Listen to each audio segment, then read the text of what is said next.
We are accustomed to our own technology and find it difficult to recognize that the ancients may have had sophisticated technology of their own.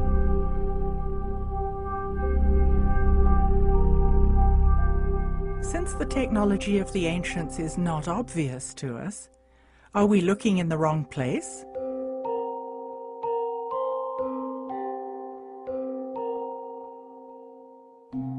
Could it be they had power systems, but they were entirely different from ours today?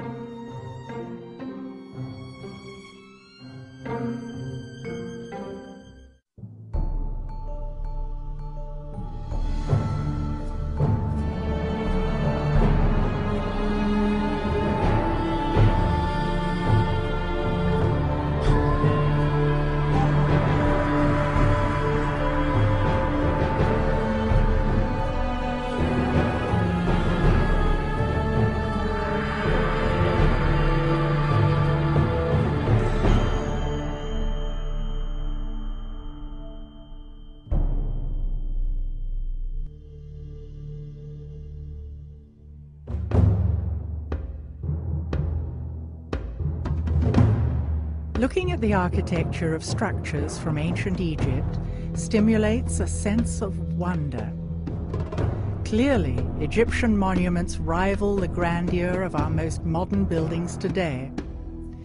Yet we are taught to believe that we are the ones with knowledge of high technology, something the ancients could not possibly have had. As long as we think that the ancients weren't able to use high technology, then we're not looking for it. And yet, the evidence is right in front of our eyes. We find megalithic sites everywhere around the world. So there's certain things in common that they all seem to know, and we don't know it. Yeah, a lot of people are trying to figure out why mankind built these structures out of these huge megalithic stones. We don't even know how to move 200, 300-ton stones very well today, let alone 4,000 or 5,000 years ago. I started looking at megalithic structures from an electromagnetic point of view, and sure enough, I began to find that there were these energies there present in measurable forces. Strange things happen sometimes in sacred sites, and those are clues that the physics that we're taught in school is not everything. For thousands of years, the pyramids and the Sphinx stood as sentinels on the open desert. Yet, in recent years, a 20-mile wall, 14 feet high, was installed around the enormous site of the Giza Plateau.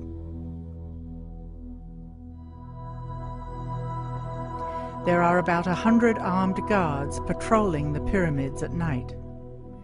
Applications for investigative academic research, while entertained initially, are almost all routinely refused.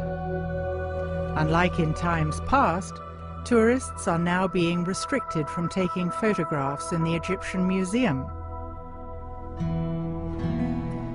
The monuments of Egypt are World Heritage Sites. Why is access and legitimate scientific research being systematically restricted? Much of ancient Egypt remains undiscovered. Satellite images show traces of buried structures that are still not excavated. In the name of protecting sites, are Egyptian authorities preventing us from learning the truth about our ancient past?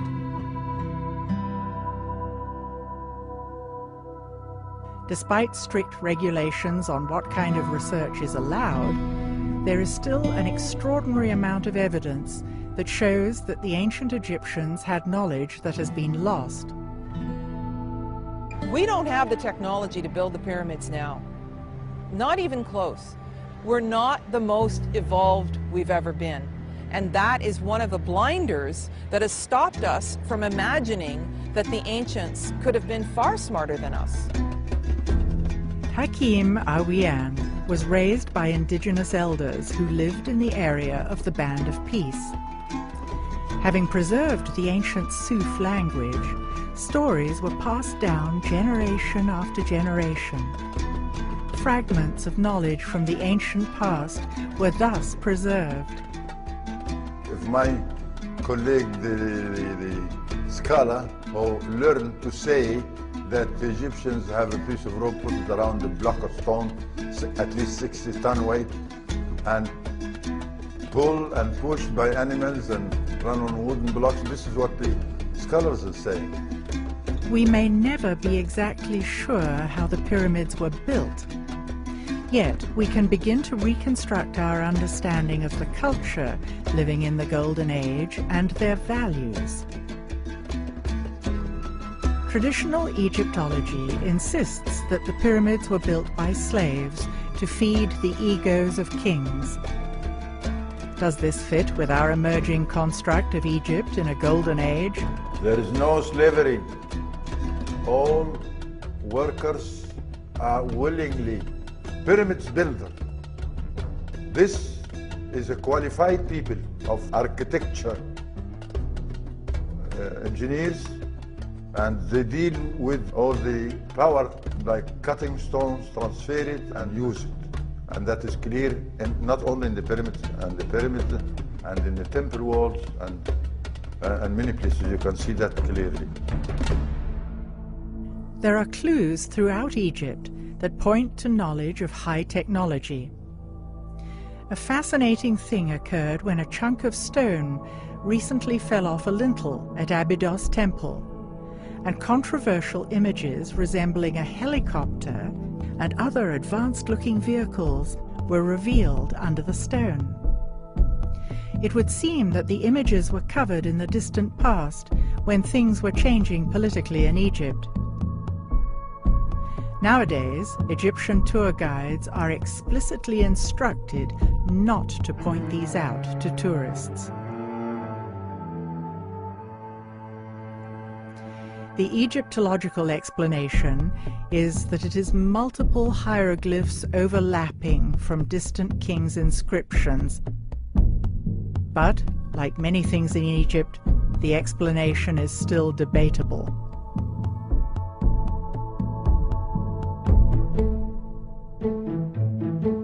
Another controversial object that Egyptologists merely deem impossible is the artifact commonly known as the Baghdad Battery, that generates a mild electrical charge. Similar ancient artifacts that match these objects have been found in Egypt.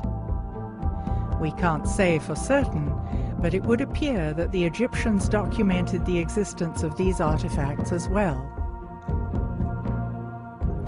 Recreations of these objects have been made and have successfully created electric current. Also noteworthy are strange representations of objects that resemble light bulbs, found in the crypts at Dendera. There was no natural light inside these underground crypts, but we see no soot from torches or oil lamps, the only lights we know the ancients used. Could the ancient Egyptians have had their own source of electrical power? If nothing else, the ancients had to cut, move, and lift massive stone blocks that would challenge our engineers today. What was their secret? We automatically assume that ancient structures are for ceremonial and religious purposes. Maybe the pyramids served a completely different function than previously imagined. There's been lots of speculation about what the pyramids were actually built for. The most accepted notion is that they were tombs.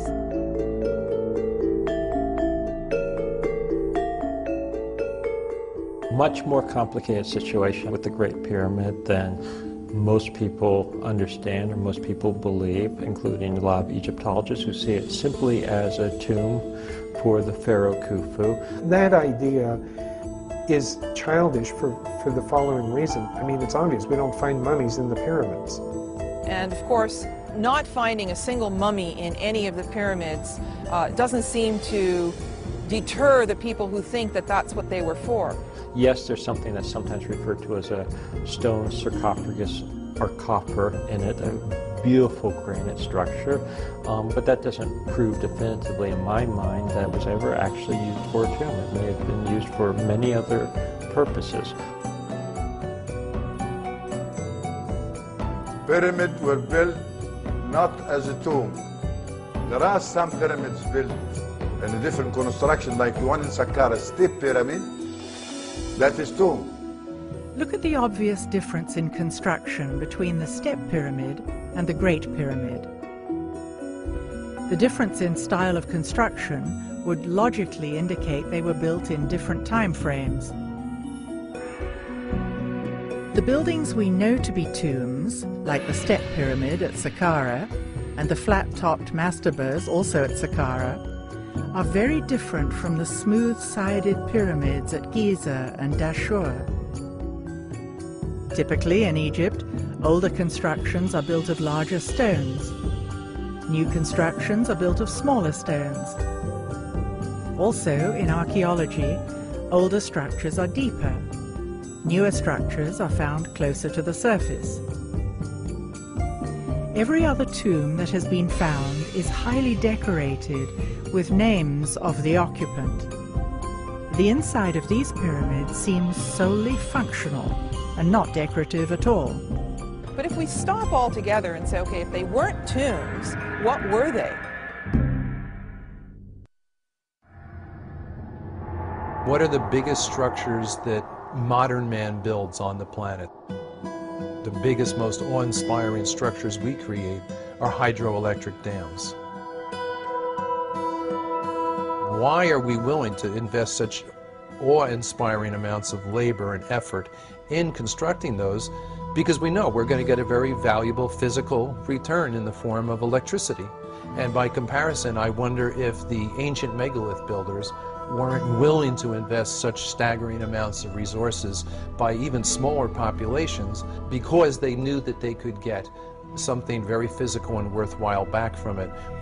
People are fascinated by Egyptian monuments, and some report the energy is palpable at these sites. Is it possible to confirm this energy through scientific means? What I've been finding the last 20 years of research, a lot of experiments have been done that show that there's a certain type of energy that does not exist in our current science. It's unknown with our current science. We call it subtle energy. Well, this is a whole new trend of thought in looking at ancient structures, that maybe the ancients understood subtle energies.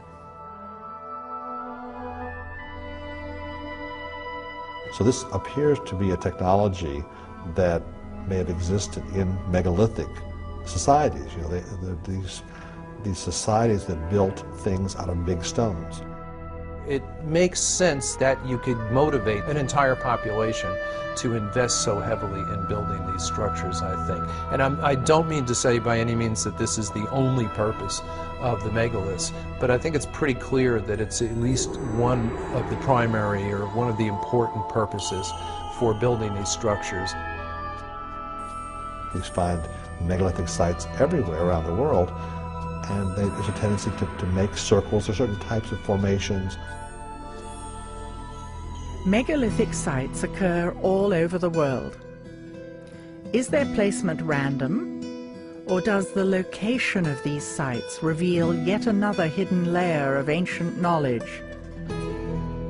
One thing I've found looking at different megalithic structures over a few continents and numerous places around the world, overwhelmingly these places, the pyramids, the Stonehenges, etc. of the world, were placed on ground where an unusual type of geology naturally concentrates the regular daily natural electromagnetic fluctuations that occur everywhere on the Earth each day.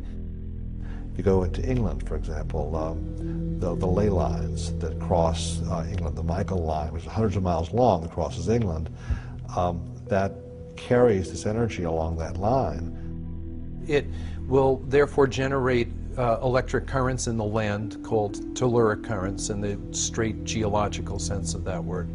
And those occur everywhere on the planet. But we know that this ley energy, this subtle energy, passes along these lines. There are certain special types of geology that will magnify those several-fold. And that's where we found the megalith builders preferred to put their monuments. And typically where lines cross, where you get more than one line intersecting, temples were often built. These are called conductivity discontinuities, which sounds highly technical, but it's merely the place where one area of ground that has a good ability to conduct electricity meets another area of ground that has a lesser ability to conduct these natural electric currents. The Chinese had the same tradition. They call them dragon lines. It was illegal for a commoner to be buried on such a line. A king had to be buried on such a line. They put palaces there. There's a whole series of sacred sites that were always built on lines like this. I want to say in this area about the location of temple. You have to have symbols appear on the ground. When it's seen, then this is the place where people naturally come to get more healthy energy from that spot. You know, energy pops from the earth. And it appears as though they were attempting to control the flow of this energy and use it for their own purposes.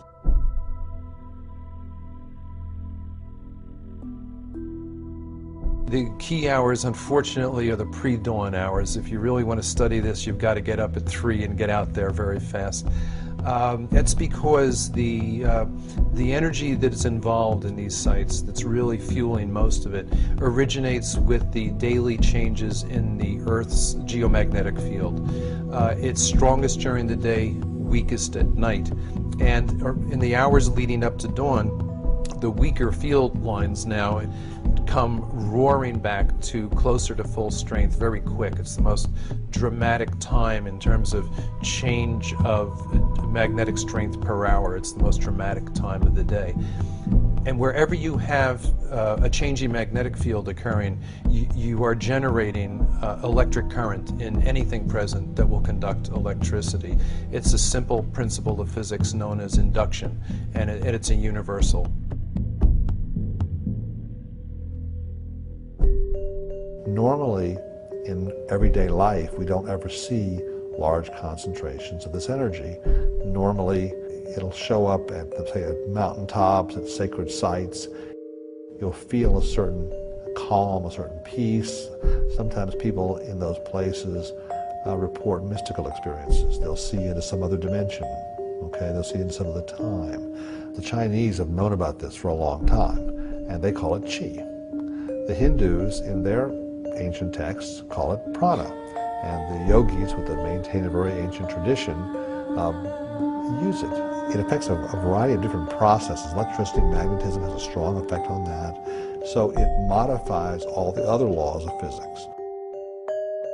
When you look back on how sacred sites were chosen and buildings like the pyramids were constructed, the suspicion arises that they understood quite a bit more about this stuff than we do, and they may have been using it in their engineering.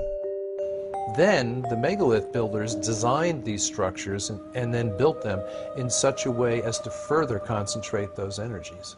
So they definitely seem to have known what they were doing. We are not used to things built out of stone being high technology. It is clear that several different kinds of stone from a variety of sources were used to construct Egyptian monuments.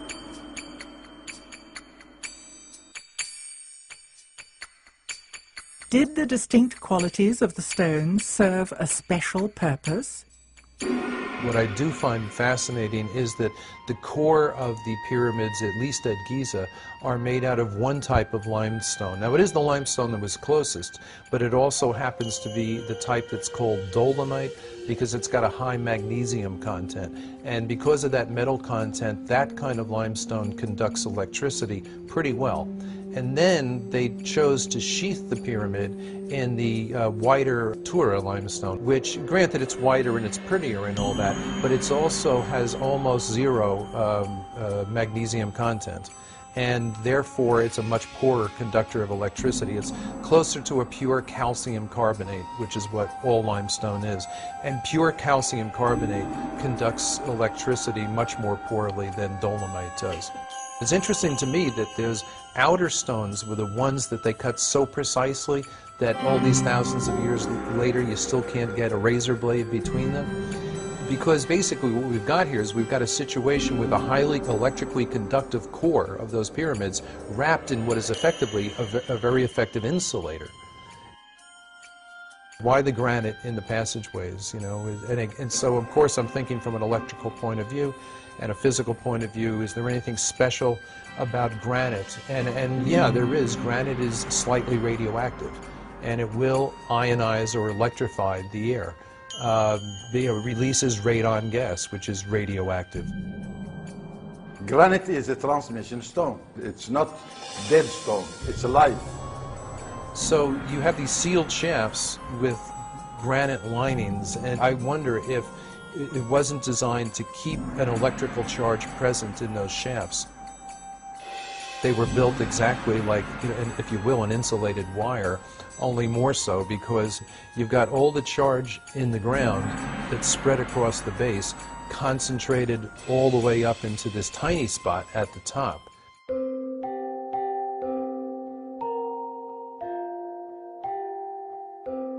We find similarities in 3 different constructions. The one at Giza here, Valley Temple, and one at Abydos, and another one abroad in England, the Stonehenge.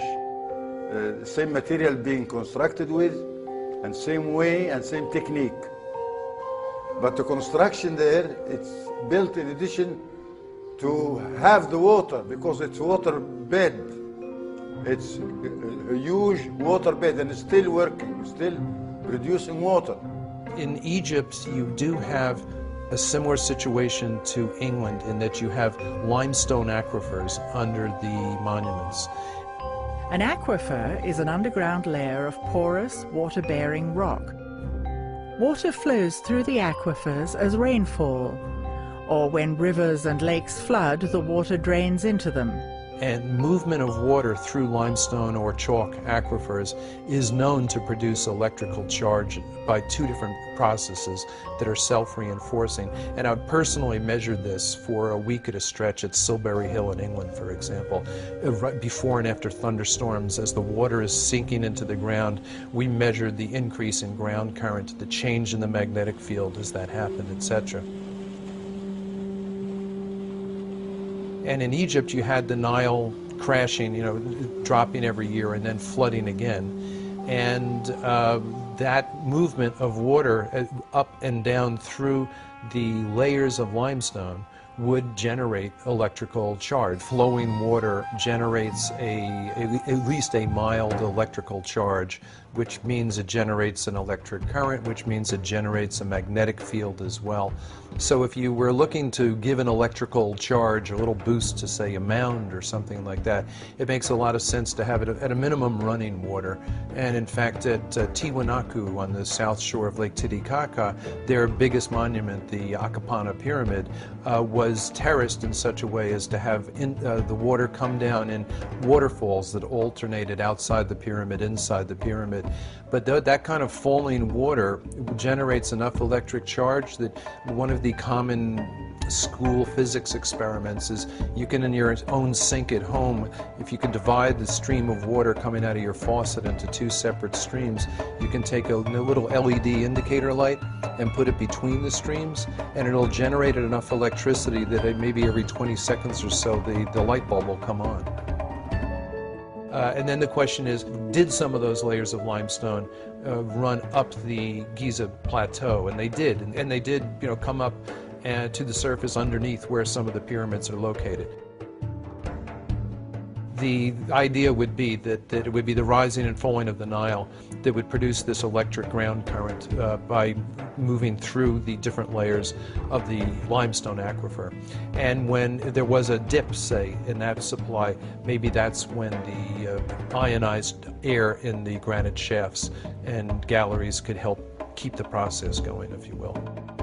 I tend to wonder if the electrified shafts might not have been able to act in a similar fashion to your car battery when you come to a stoplight. Normally, your battery is not being used when you're driving your car. The alternator provides all the juice. But when you stop and that alternator is turning very weakly, that's when you want the battery there to keep everything going so your engine doesn't cut out.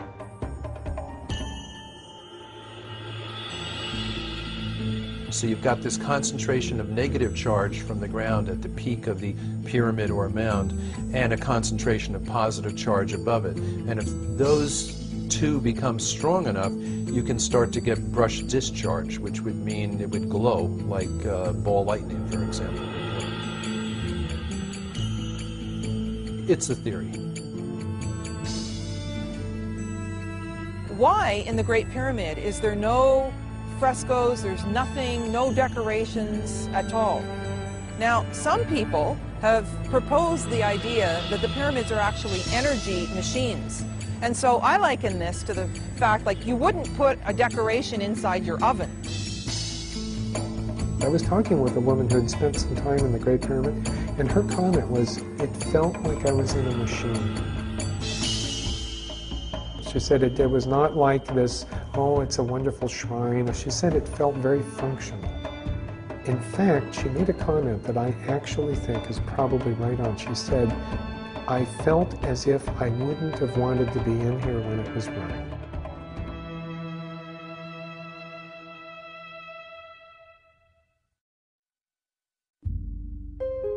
Invisible, subtle energy occurs around us all the time and is measurable by science. We had noticed a lot of people showing us photographs from megalithic sites that disproportionately often seem to have these balls of light in there, usually flash photos. Orbs are often written off as dust or other particles in the air, but that does not change the fact that they seem to occur more often in particular places at particular times. At Tikal, at the top of the most energetic pyramid that we found down there, we took a lot of flash photos during the course of our 8-hour stakeouts, which would run from roughly 3 a.m. till 11 a.m. And on the pyramids that were electrically dead, that had no juice, nothing going on, which were the big fancy ones, but the most recently built ones, we would take photos and find out eventually when they were developed, no orbs, no glowing balls of light. But on the oldest pyramid down there, where we did work and got all kinds of results, that was 1,200 years older than the big fancier ones. In that case, the photography we got back from our own simple flash cameras, they were literally choking the screen with these balls at the period at which the air was highest in electrical charge. And on the strongest day down there, I was recording electrical charge higher than I've recorded even in thunderstorms back home. We don't know what orbs are, but our personal guess is that they're balls of ionized or electrified air that will tend to hang together. A good analogy would be ball lightning, where it's simply so electrified that the molecules are excited enough to glow. Other evidence shows that there is energy occurring naturally everywhere on the planet that our science knows about but seems to ignore. Nikola Tesla sought to provide the world with free wireless electricity for everybody on Earth. He discovered that electricity occurred naturally throughout the Earth's atmosphere and ground. The telluric currents in the ground that John Burke discussed and the electricity present in the ionosphere in the atmosphere, which is ionized by the sun, he also created and developed ways to harness those energies. Tesla, who teach Nikola Tesla to get to that power of electricity? And he didn't invent it, it's already there, but he know how to use it. And not only that, he did not take an advantage like Mr. Edison. Tesla wanted to harness the natural energy that exists everywhere on Earth and make it free to the public. Edison endeavored to produce and distribute electricity by creating a regulated monopoly for profit. He became rich and the people more light into their home. Yeah, so Nikola Tesla, he's the one think of how to use this energy. Between 1901 and 1917, the Tesla Tower was built on Long Island as a wireless broadcasting system for telephone and electrical signals.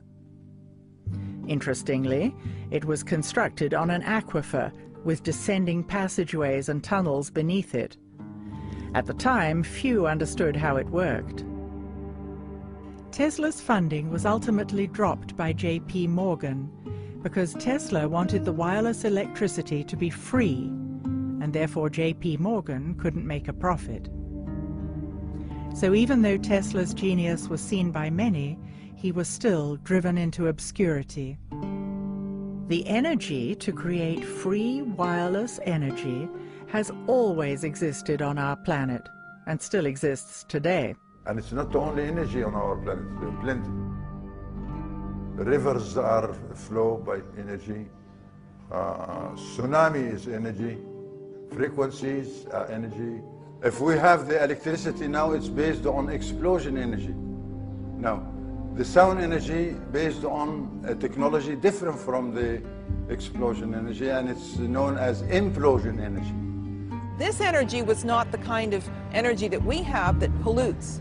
It was a completely passive energy that had no byproducts. The energy we use today is generated by combustion and is non-renewable. It is called explosion energy and leaves exhaust and pollution. Our system all over the planet today is based on the explosion energy. That's why the petrol is too expensive. In contrast, implosion energy, like solar panels and wind power, is clean and renewable. We are beginning to realize that we need sustainable energy. Implosion energy, very simple. All what you need is the beam of the sun on a running water. Not just running in a straight line, but in a zigzag. And that's, you find all the tunnels are in a zigzag form for such a purpose. In addition to the limestone aquifers underneath the pyramids, there is evidence of a network of man-made tunnels.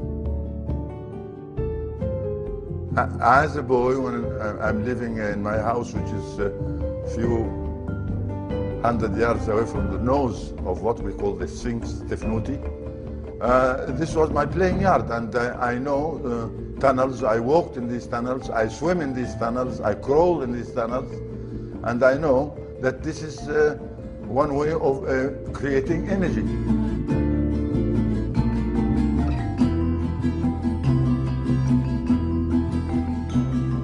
Now this is cost nothing. I mean, all what you need is a beam of the sun reaching the running water underneath the tunnel, and you can see that there are many openings in each tunnel permit this sun beam reach the water. And when it does, then the energy is there. Energy is not just to run your car, or it's run the people, feed the people.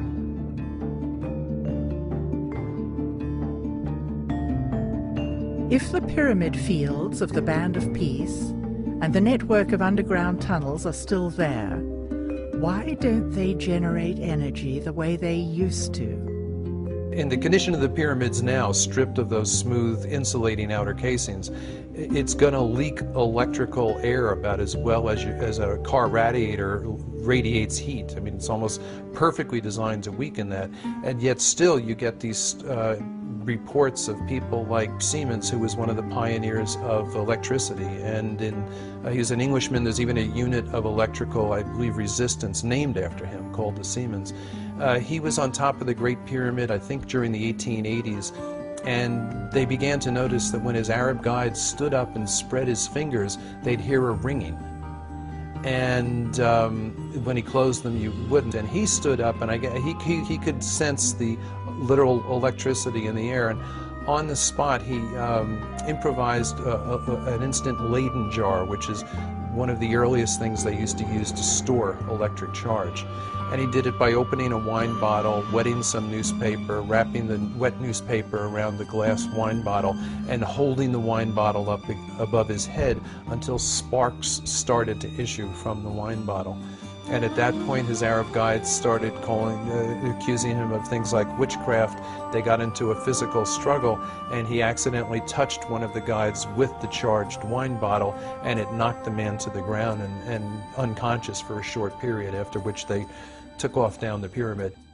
But there was, in other words, a professional scientist familiar with electricity in its rudimentary but accurate forms, sensing exactly that, even in this ruined condition that the pyramid's in today. Yeah.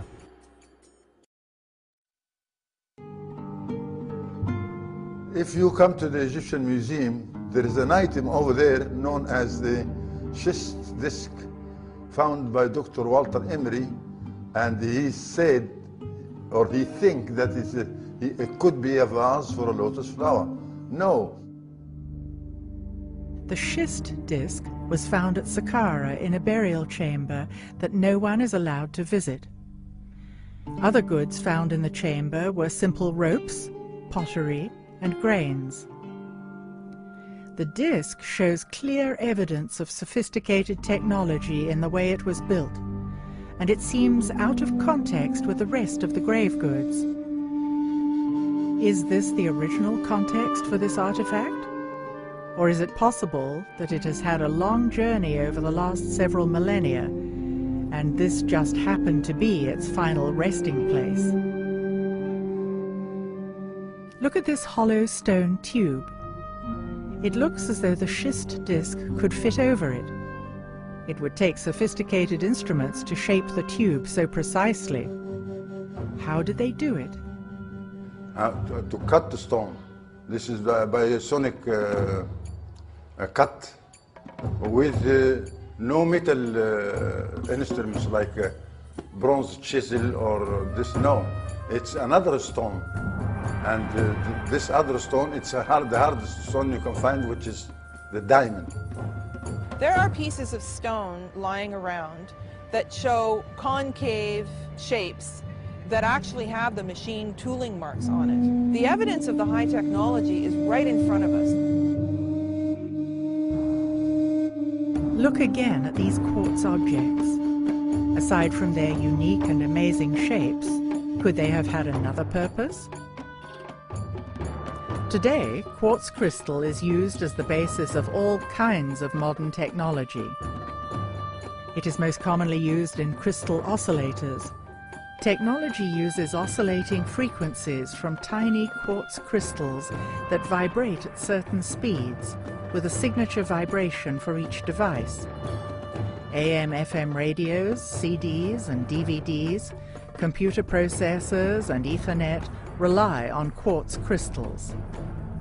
Could it be that the ancients were tapping into this technology and using it on a much larger scale, in a way we can only begin to imagine? Of course, we can't say for certain, but based on what we've seen, we can theorize. Energy can be created and manipulated in many ways. It is the lifeblood of a civilization, and therefore an important resource. In Egypt, there are 67 constructions all along the Nile like sails. And for those who has the eye, they can tell from the shape of that construction. The straight form of angles, that is a pyramid or a construction for energy, a plant for energy. That's what we have. A theory that's always struck me, that they were intended actually to somehow or another spiritualize the whole civilization. In other words, to provide a widespread, high level of energy that people needed because a descending age was upon them. And I believe what the pyramid and other certain other structures were constructed for was to basically act as a kind of the equivalent of a street light. You know, if you're in a neighborhood that's maybe not the nicest neighborhood and it gets dark at night, you like to have bright lights go on.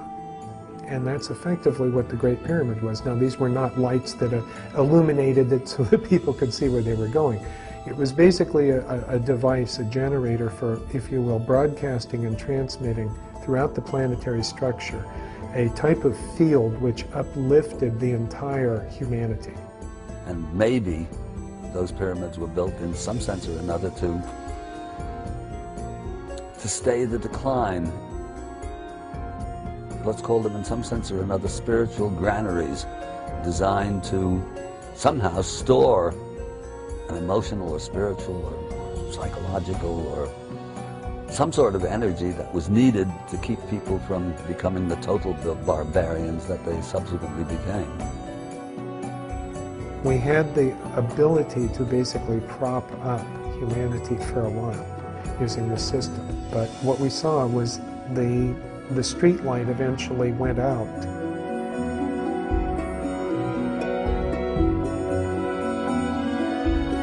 The original knowledge got lost, and the later builders were building them out of ego. They were monuments to the king, if you will, but they were no longer engines that could help feed their people. Catastrophes around the world damaged, or if you will, decommissioned some of these sites. So some of them went offline, just like a power plant going offline. I tend to wonder if the few people who knew the secrets to the energy connection with those pyramids didn't die off. If it was a thin chain of, for example, a shaman to his apprentice, and if the wrong people get killed at the right time, that chain is broken, that knowledge gets lost. As long as we think we are more advanced than we've ever been, we are blind to technology based on subtle energies. It's not fair also. It's not fair to deny what you can see and touch by your own hand. This is all needed, a technique, and we have that technique still. But nobody wants to listen.